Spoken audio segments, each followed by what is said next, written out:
5 নম্বর ভয়াবহতা, বেদাতির ঠিকানা জাহান্নাম। নাউজুবিল্লাহ। আবু দাউদের বর্ণনা 4608 নম্বর হাদিস। এই হাদিসে আসছে রাসূলুল্লাহ সাল্লাল্লাহু আলাইহি সাল্লাম বলেন, মাইয়াইশ মিনকুম বাদি, আমার পরে দুনিয়াতে যারা বেঁচে থাকবা, ফাসারা ইখতিলাফুন কাসীরা, প্রচুর মতভেদ দেখবা। আমরা কি দেখবো না দেখতেছি? আমার পরে যারা বেঁচে থাকবা প্রচুর মতভেদ দেখবা। আমার আগে উস্তাদ মুহতারাম বলে গেছে যে আমরা এখনো সময় আছে, মুস্তাহাব মুবাহ মতভেদগুলো ছেড়ে আমরা সবাই এক হওয়া এখন সময়ের দাবি। নবী বলেন, আমার পরে এমন কিছু মানুষ আসবে, আমার পরে এমন জামানা আসবে যে জামানায় তোমরা বেঁচে থাকবা, আর তখন তোমরা প্রচুর মতভেদ দেখবা। তখন কি করবা? আলাইকুম বিসুন্নতি, আমার সুন্নাত আঁকড়ে ধরবা, ওয়া সুন্নাতিল খুলাফায়ে রাশিদিন আল মাহদিয়িন, আমার হেদায়েতপ্রাপ্ত সাহাবাদের সুন্নাত আঁকড়ে ধরবা।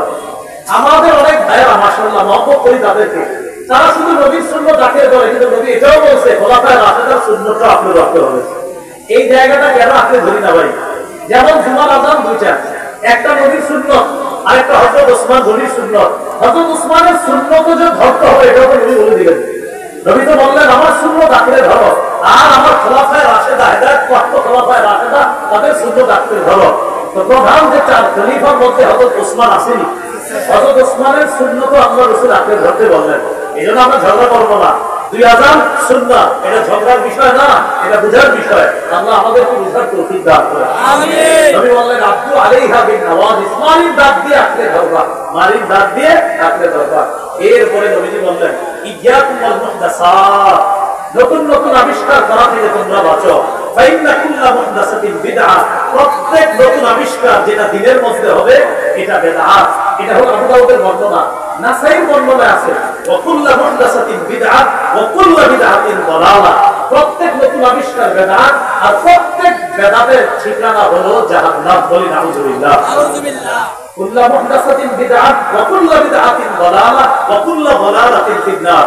নাসাইতে যদি ইন্না সারা বলেন তাহলে কুল্লু মুহদাসাতিন বিদআহ ওয়া কুল্লু বিদআতিন দালালাহ ওয়া কুল্লু দালালাতিন ফিন্নার।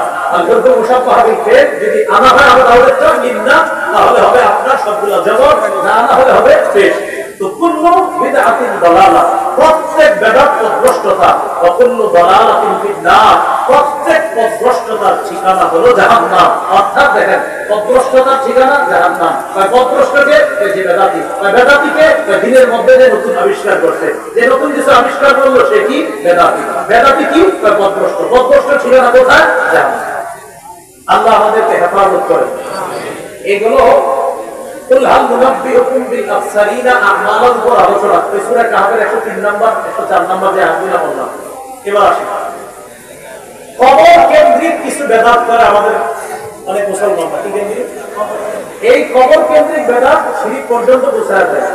আমাদের রসুল ইসলাম মাথা নেবে অনেক দূরে যাবে, যাবে কোন জায়গায়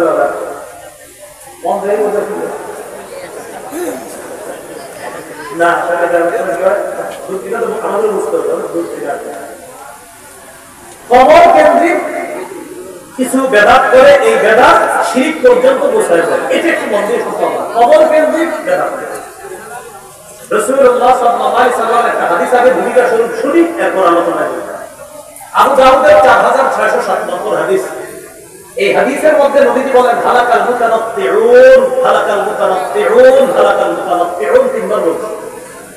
সীমালঙ্ঘনকারীরা ধ্বংস হোক, বাড়াবাড়িকারীরা ধ্বংস হোক, বাড়াবাড়িকারীরা ধ্বংস হোক, এটা নবীজি বলছেন। এবার দেখেন কবর কেন্দ্রিক বাড়াবাড়ি কি হয়।